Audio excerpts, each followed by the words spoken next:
us. It's time for another session, one on one. My name is Titilayo Oyinson. Just gonna work out some housekeeping here, and then we will begin today's live session. Let's see. Are we set here? Audio, we set? I believe we are. All right, let's get the show on the road. Thank you so much for joining us. My name is Titilayo Oyinson, as I said a little bit earlier, and this is one on one.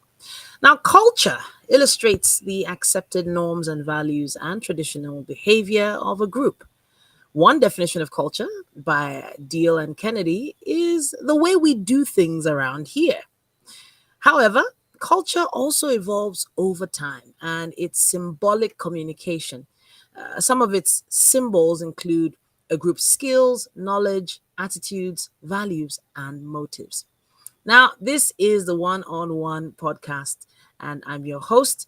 And we're going to be talking about how important it is to understand the nexus between culture and business development.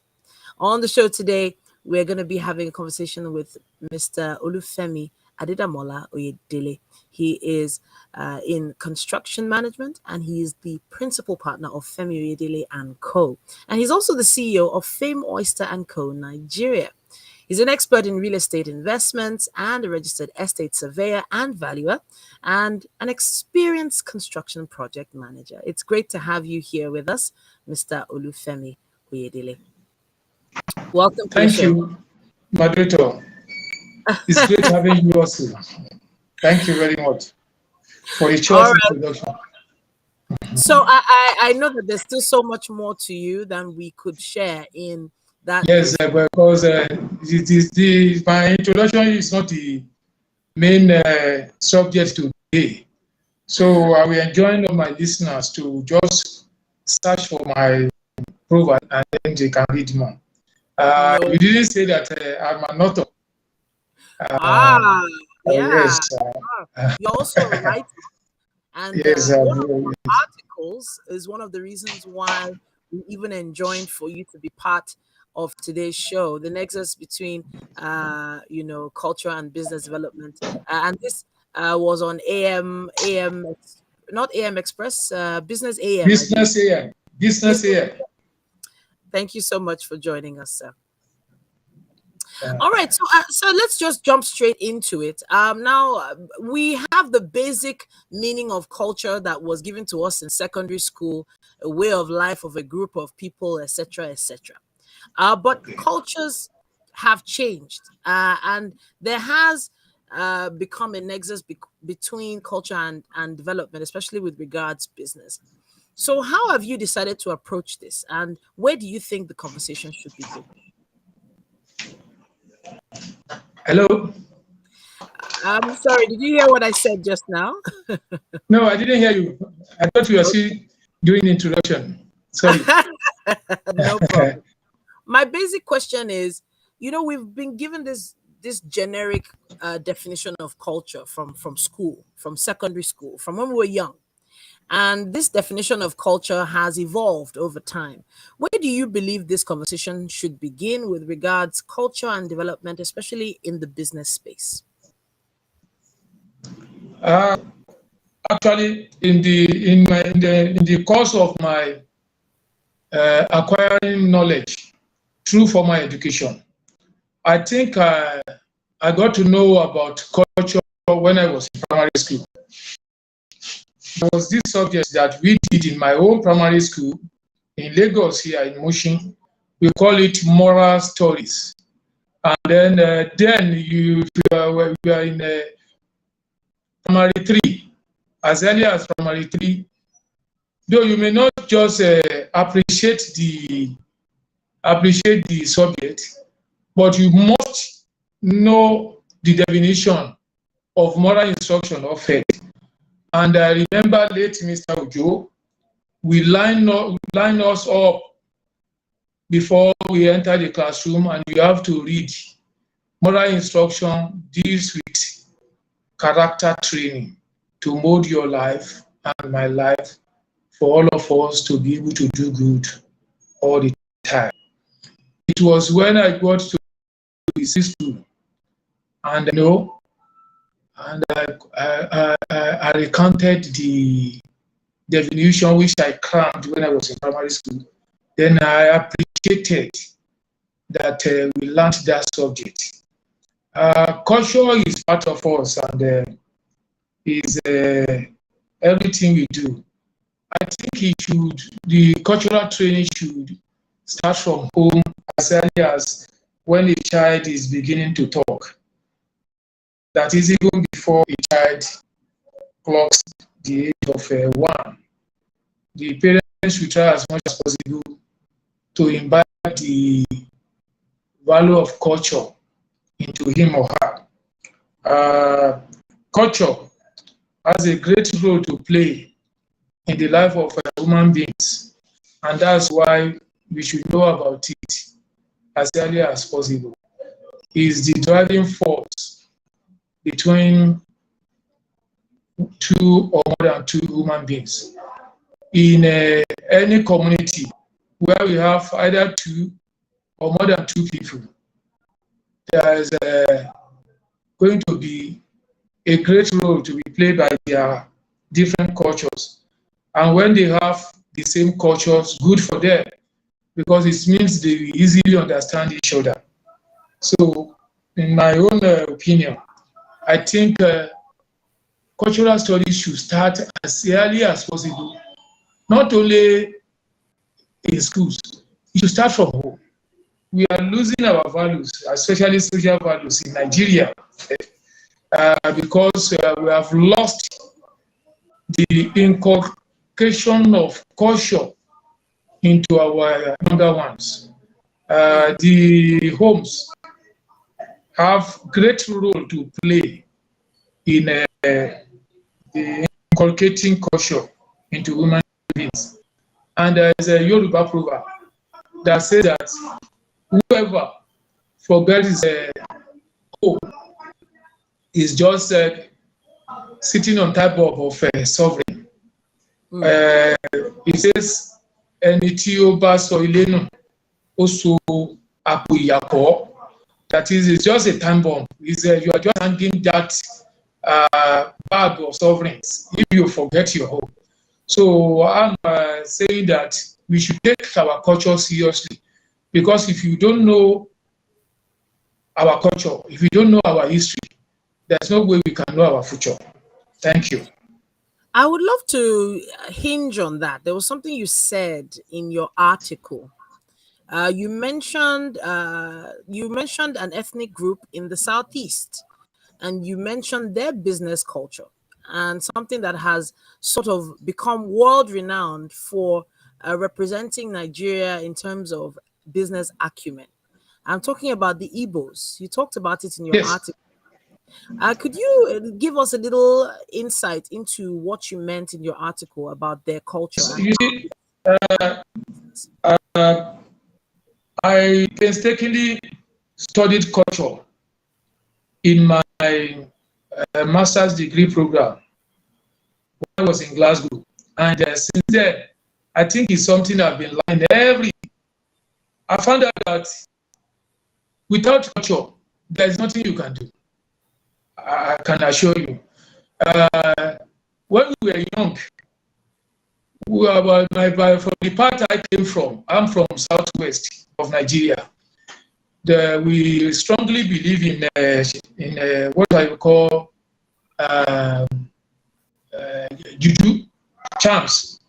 We believe that juju can make you money, which I don't believe in because of my experience now.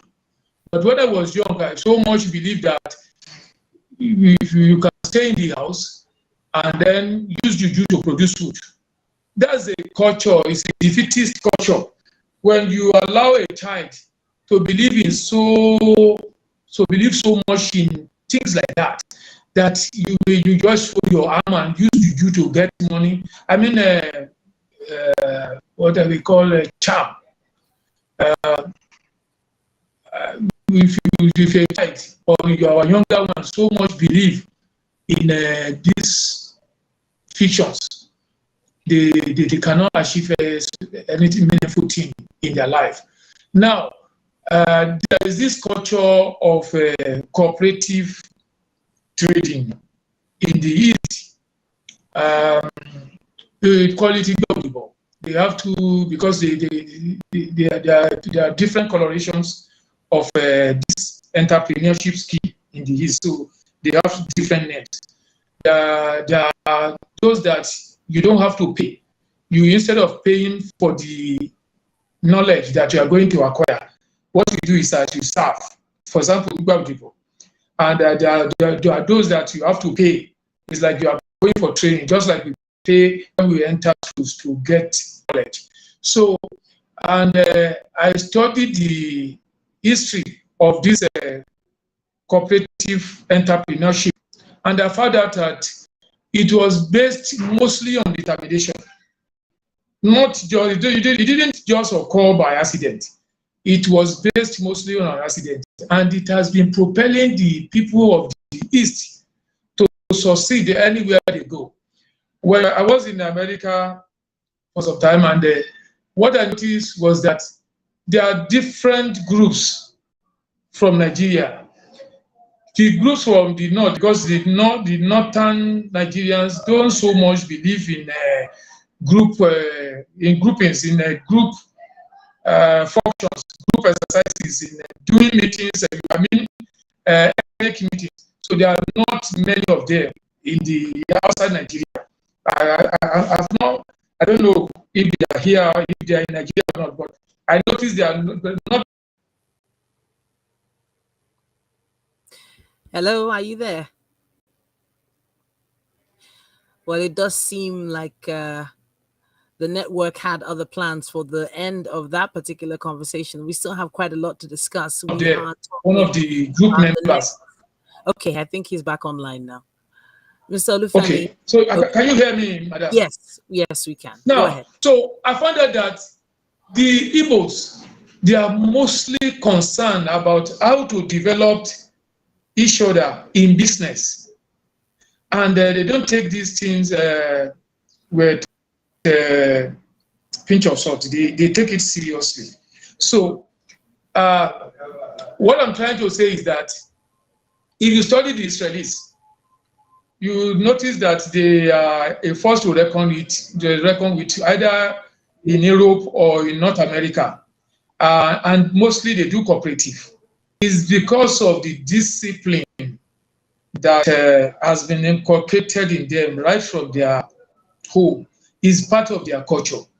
If you study the Chinese, you will notice that their culture, there are many of these Chinese in Nigeria now taking up businesses in our country, and they are succeeding. They are into fashion, they are into construction, they are into trading, and so on. If you study the culture, the Indians, you will notice that their culture is seriously helping them to succeed in Nigeria.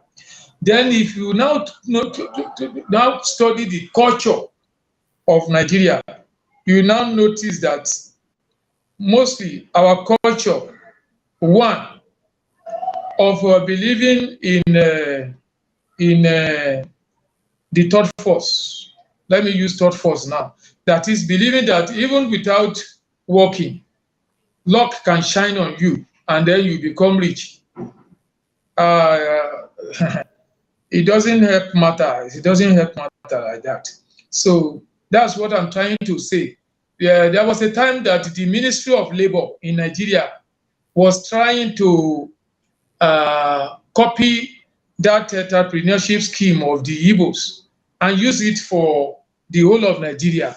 So what I'm trying to say in that my article is that it will not work. I'm not sure. It's my opinion. I may be wrong, but it's open for debate. I'm not sure whether a Yoruba youth will serve somebody for 5 years, 6 years without collecting money, serving the children, serving the master, which we call Oga in Yoruba land. You serve the master, you serve the wife, and you serve the children. You wash their clothes, you cook for them, just because you are learning a trade from them and expecting that at the end of the training, you will be set up to become a master of on your own. I'm not sure. I'm not sure with my study. I'm not sure that. Then the second thing that I said in that article is that will a Yoruba Oga, after a youth has served for 5 to 6 years under him, obey the covenant and then setting another person up to become competitor with you? Well, I'm not very sure. That is So the there are hard questions that okay. need answers, especially with regards to different cultures here in Nigeria. But it is a hard question to answer without further research. There are other cultures being imbibed from all over the world, coming into Africa, coming into Nigeria now. Now, in the tech space, for instance, there are some aspects of apprenticeship that is needed, but then you are also encouraged to imbibe the cultures of the Western world. How do you believe we can sort of evolve if we haven't begun already?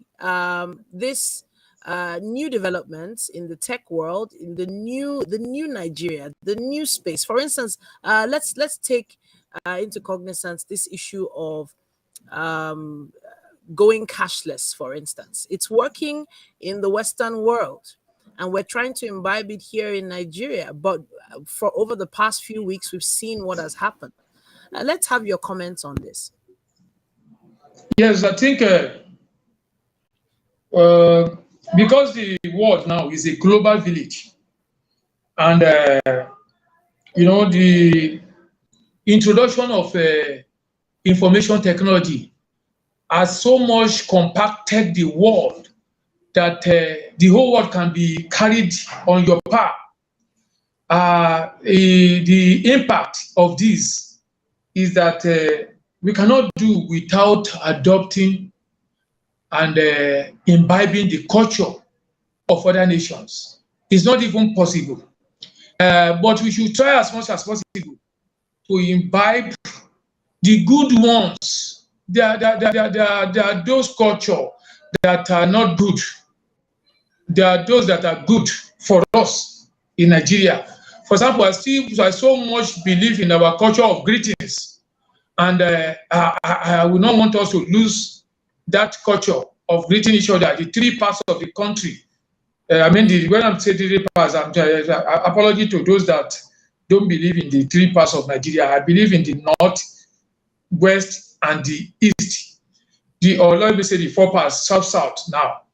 Now, the four parts of Nigeria, we so much believe in greeting each other. That's a good culture, as far as I know. About this culture of fintech, whereby you don't have to carry money, you must go cashless. I think it's a good culture if you can imbibe it. It's a good practice. Now, why did I say it's a good practice? If you know the amount of money that we use to print new notes, how many Nigerians can carry purse and then stack their money in the purse neatly, like they do in America and Europe? We have the traders in the market. They don't have time. They don't have that kind of culture of keeping their notes neatly. They fold it and then squeeze it there.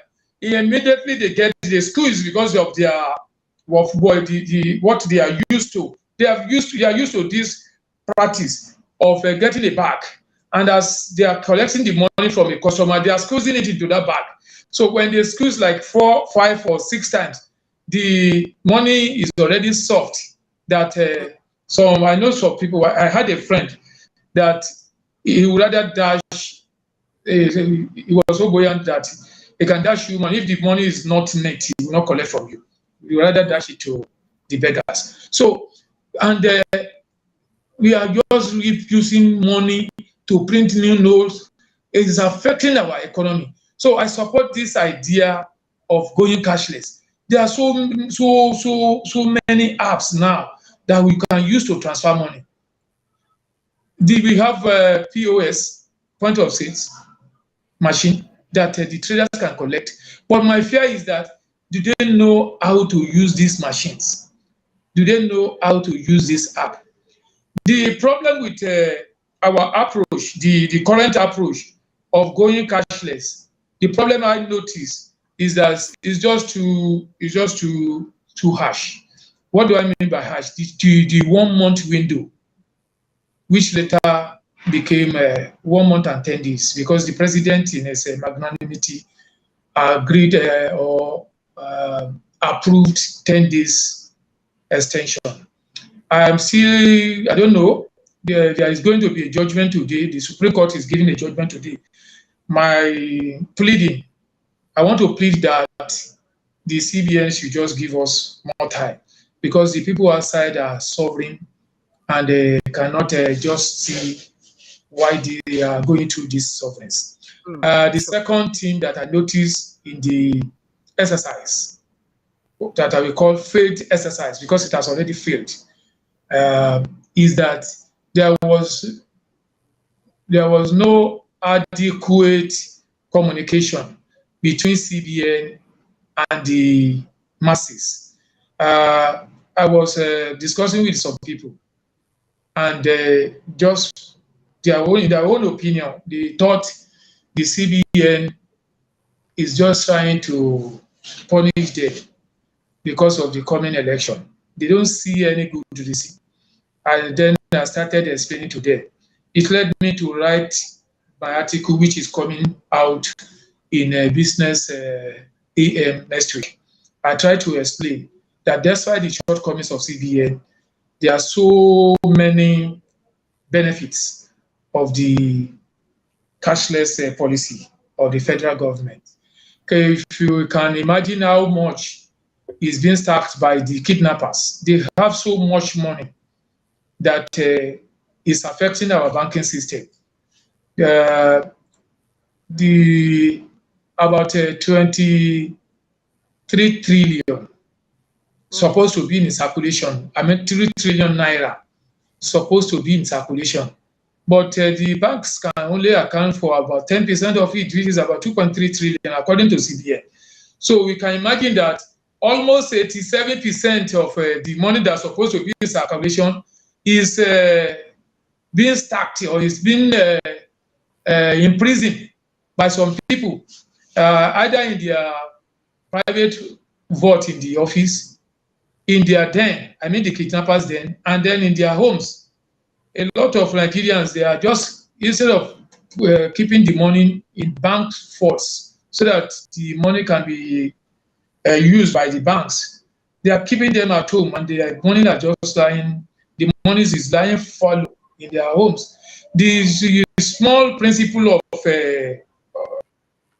of economics that we studied in secondary school under wealth creation is that when you have 1 million naira cash, you keep 900,000 naira, because you are not going to need the 1 million naira at a time. So you now keep 900,000 naira, which is 90%, in the bank.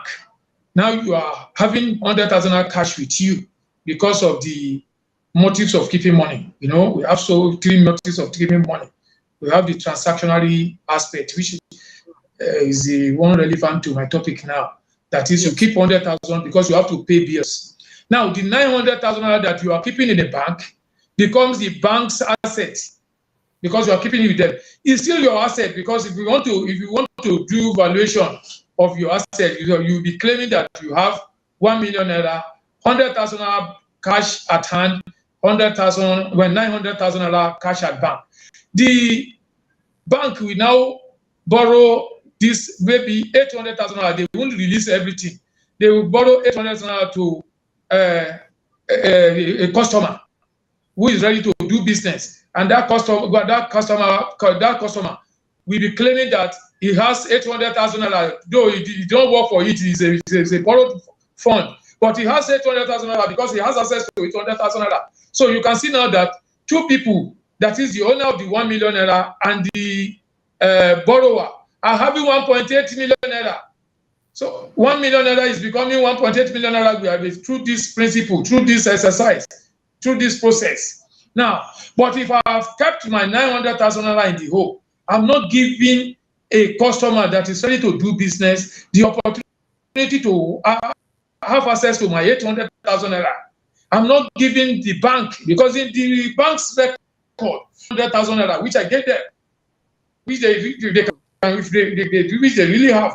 No, they will say loan 800,000 naira, cash in vault 100,000 naira. That's 900,000 naira. That's how it works. But in this situation where corruption has led so many people into stacking money at home, I think it is very, very necessary and as a matter of urgency, in fact, that we do something.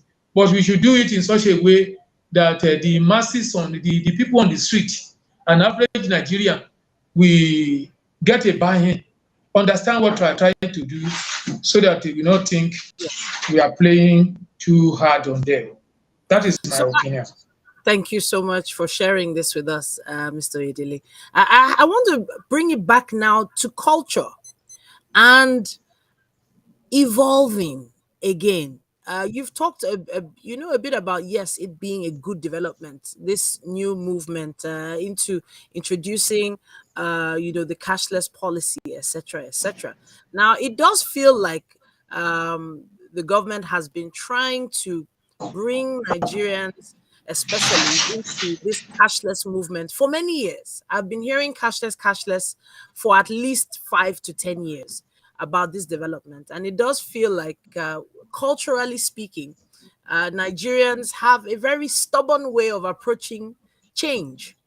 And it is said that one of the most common things in life is change, especially with regards the culture and development within our organizations, embracing and imbibing change in our workspaces. How do you think this is affecting our business environment in general? And how do you think we can sort of encourage this evolution? Yes, you see, there are so many definitions of culture, as you rightly said in your introduction.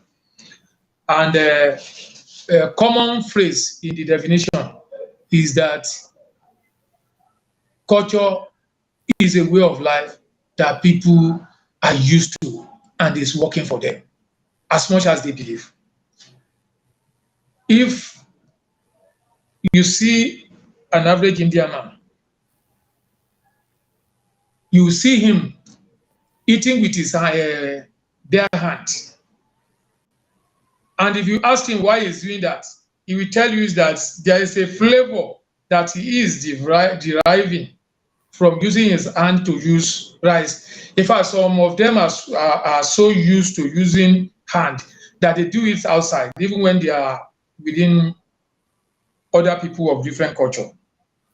Now, because our people are so used to their culture, they hardly adopt new culture or change.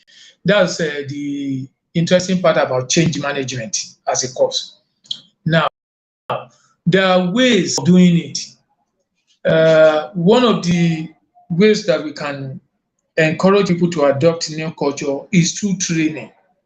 That's why I will continue to say that communication is life. If you want me to start eating pizza instead of my gari, it's not by force. You cannot just force me. You have to start by telling me the benefits of pizza that I cannot derive in gari. It's not that you're just telling me you must be eating pizza because that's what the whole world is doing. I have my own way of doing it. That's culture.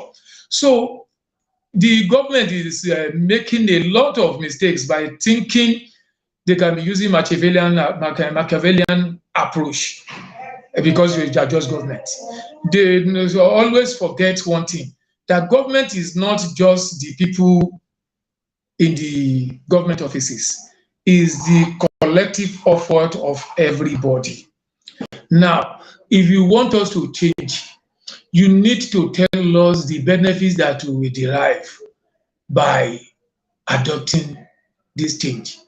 Now, I was discussing with some people, and they are telling me that some people are so used to seeing their cash that it will be very difficult for them to imbibe this cash life, because there are some people, apart from their children and their house, what gives them joy is putting money somewhere with the money that they are using in trading, seeing it physical. So it can change, but it has to take. It didn't just happen one day. Like when my late mother, when she was a trader, we used to count money for her, and I think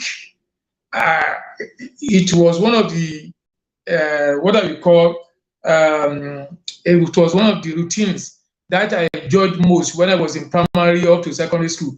That is counting money for my mother after at the close of trade hours, maybe around 7 p.m. Then my mother will bring the sack of money, and then we start counting. So some people are so used to this way of life that if you want if you want them to go cashless, it can't just be within a month. We have to start by what I will call awareness. We must create awareness that this using cash in trading, using cash every time, especially is our way of life, is our culture to spray money. It's our culture to spray money. An American economist came to Nigeria in 2010, and then he came to study the amount of investment in our. Maybe you are aware of these empirical studies that I'm trying to refer to. He came to study the way we do parties, and he mentioned. I cannot remember of it, but he said that our social industry in Nigeria is in trillions, especially in the southwest. If you go to the event centers, you see a lot of people. Even when they don't have money to pay their school fees, to pay their children's school fees, they still have money to spray because they want to have that sense of belonging to the society. They will look for either 10,000 naira. Then by the time you sum up the amount spent by everybody, starting from the amount they spent on buying the ashwabi, the uniform, the clothes that they are wearing at the parties, you see that's a lot of money. So he was proposing. He proposed then. The American economists proposed that if we can stop that act, probably it will help us. But I see it in a different way. Why? Because social party is part of our culture. It didn't just come in a day. Now, in UK, they have what they call premiership. A lot of people, my mother, anytime when my mother was still alive, and I tuned the television to a place where they are playing football, my mother would just be wondering that what are you gaining from this football? So a lot of Nigerians will be wondering, why is the premiership? Why is he a mega bulk business? Why are they paying so much? You see an average footballer getting more money than a medical doctor. I appreciate this because I know it's entertainment. So and the entertainer, if somebody is ready to pay more for entertainment than for medical bills, then let the entertainer get more money than the doctor that is attending to medical services. Now, the way they see football and sports as entertainment in the developed world is the same way we see spraying. Spraying, not spraying this time around, parties as a way of entertainment. Now, the spraying, yes, we can say the spraying is not good because it's affecting the currency. So what we need to do is that just to make note so that you don't spray. But probably we can now use token because we still need to show off. It's part of us. When I was in secondary school, I remember there are some of us that cannot go to the class without starching our shirts. We are so used to it. At times, my wristwatch may not work, but if I don't use one, I feel empty. It's because my father used to.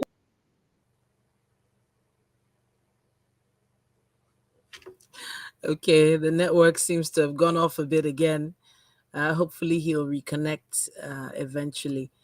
This discussion And is look at one. my wristwatch, but I still have to wear one because it's part of me. So is it. True, true. I have to say, So now that it's even affected. Oh, is there something? Okay, there's someone at the door. Okay, then.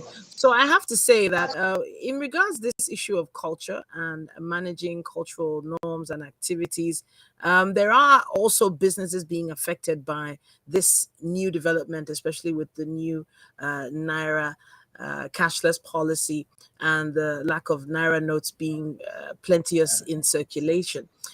For instance, the live bands and musicians who earn a large percentage of their money from this spraying, that is also an industry that is being affected by this new development, by this evolution. Don't you agree? yes, but in that way, yes, I think there is a solution to that. Okay. The musicians, what they need to do is as they may not need to wait for um, people to spread their money before they get their money. What they need to do is that probably they increase their fee. That's what they call appearance fee. Before you call a musician, musicians who just go. Is a factor.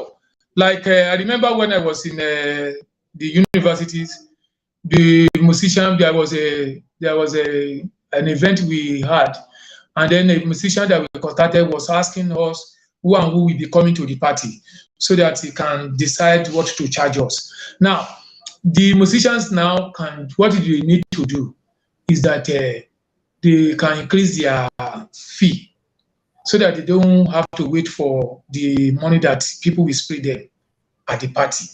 And then another way of doing it is that we may have to be using envelope. You put the money in the envelope and then you spray. Or probably if you after imbibing the cashless policy, we just do transfer to somebody. Mm, The among the band boys, among the aides of the musician, they normally have one that used to collect names. You will mm. collect your name and tell the musician, so that the Okay. musician is not the musician that be going out to collect But as names you of said, earlier, you yes. said it's part of the culture, it's part of the entertainment. It doesn't seem very entertaining doing transfers. Yes, it doesn't seem very entertaining, but one thing is that you see, we do have cultural change. There are some areas that, where if you, for example, like me now, you can, I don't know, I cannot remember when I used my bare hand to Mm, eat local foods last. Even about I just found out that it's more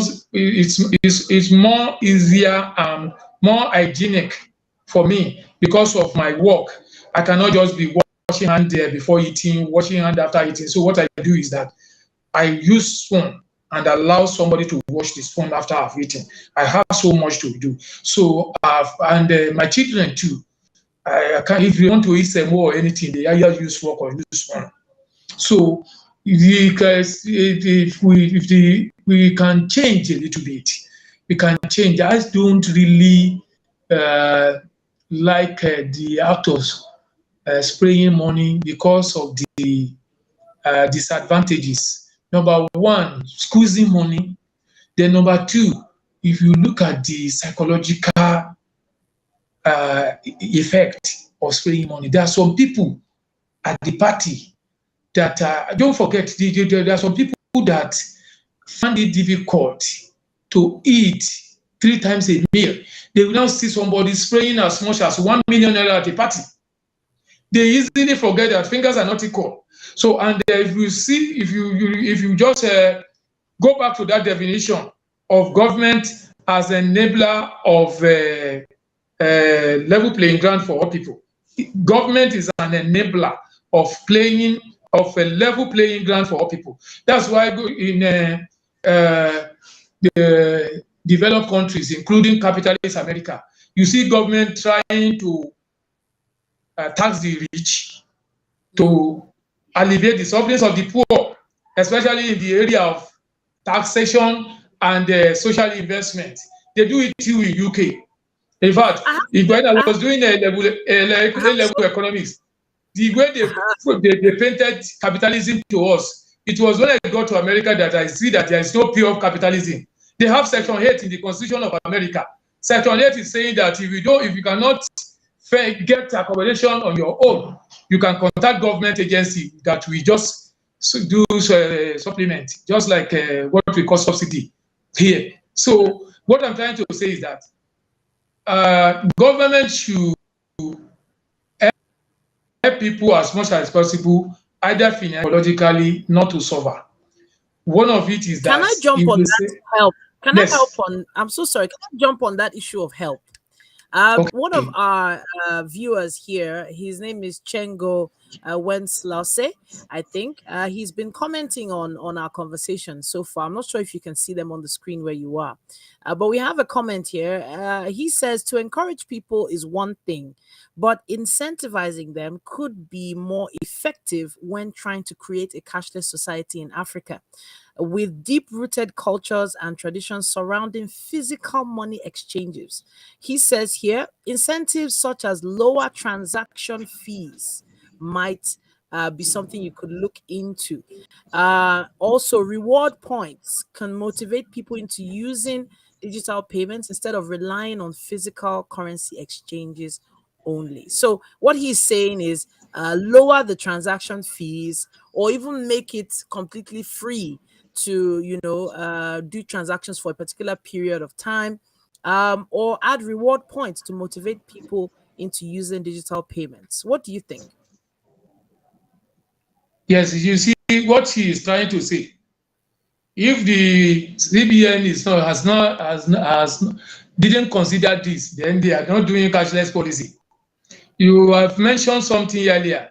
I said that modern governments cannot use Machiavellian approach again because the awareness among the people is increasing all over the world. When you are trying to do cashless policy, you don't make it compulsory.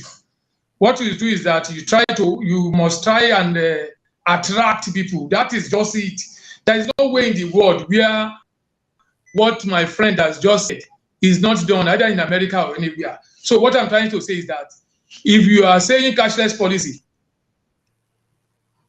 people using that cashless process must have benefit. For example, when you are traveling in the UK, when it first started, that is Oyster card, that's travel card, that blue travel card. Now people are imbibing it. When they introduced it in the UK initially, what they did was that if you are traveling and you are going to buy a day ticket for £1, by the time you use your card, you are paying 80 pennies. 80 pennies. That's what you are going to pay, which is not up to £1. So if you are a rational buyer, you think of using that card than paying cash of £1 cash. So then gradually you'll be used to it. It can't just be a day business. It can't be a day business. We have to study this thing. You don't just dream or you just wake up one day and say, no, we are going this way. We are copying the system they are using there. They've started this thing in UK, this cashless.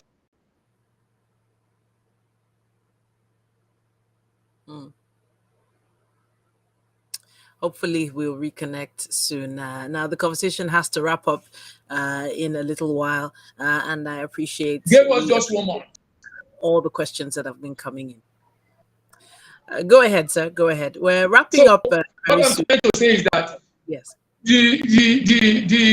somebody I wanted to transfer money to somebody today, this morning. I wanted to transfer 20,000. And the person was telling you make it 22,000. Can you see the disadvantage? The disadvantage. One of the disadvantages of using cashless policy in Nigeria. I'm transferring 20,000 naira to somebody, and the person is telling me that since he was not going to get the whole 20,000, he will be withdrawn maybe 3,000, 5,000. He cannot. There's no POS now that you can even get 20,000 cash. So you'll be getting 3,000 maybe, and then you'll be paying commission on each transaction. So he is telling me that on that 20,000, I should add 2,000. So it's that I want to pay 20,000 to somebody for what he has done for me eventually. Government should look into that. It should be, when you are paying through cashless, I should be paying 18,000 naira. That's how it should be. Government should work it out. So that at the end of the day, if I'm using cashless or you are using transfer, it should just be 18 and not 22 to encourage people. For any, you see, in change management, for any new policy, there should be cost to the government, not to the people. So government should be ready to spend money. It's a way of advertising. It's a form of advertisement. You don't force us. You don't force us. It is gone at the day that you have to use care and tell people where to go. Now you just have to convince them why they should go this way. And you still give them that opportunity of going another way if they like. So that is the way I see it. I have to say a big thank you to you for joining us today. I know we have actually gone far beyond the time frame we had planned for this conversation. What we've been talking about is national culture and what to expect with regards to the nexus between culture and business development. I have to appreciate you, sir, Mr. Olufemi Adedamola Oyedele here. Now he is... Thank you very much for appreciating me. Thank you very much. Construction management. He's the principal partner of Femi Oyedele & Co. He's also the CEO of Fame, Oyster & Co. Nigeria. He's also a writer and an author as well. And we would like to encourage you to also join us again sometime soon when we call on you, sir. Thank you very much. And I want to tell my viewers that they should try and get a copy of the next Business AM, where I wrote on the cashless policy and where the government made mistakes. I will definitely be looking. Much. All right then. Thank you so much, sir. And now there are so many questions that we need answered. There's so many different challenges with regards culture and business development, economic development, and evolving in this environment, nationally speaking. But I don't believe it's an issue unique to just Nigeria. I do believe it's something that needs to be addressed all over the world. But obviously, Nigerian issues are special. They're very unique. They're very, very unique ones. And those that understand what I'm saying, they get where I'm going. I would love to have your comments and contributions in the chat box, chat room, chat platform, or in your tweets. So we're live on LinkedIn, Facebook, YouTube, and Twitter now. So if you'd like to respond there, we'll do what we can to answer your questions. And if you would like to be on the next episode of One-on-One with Titilayo Oyinson, it's not hard at all. All you need to do is send us an email. That's dynamitepodcastnetwork@gmail.com, dynamitepodcastnetwork@gmail.com.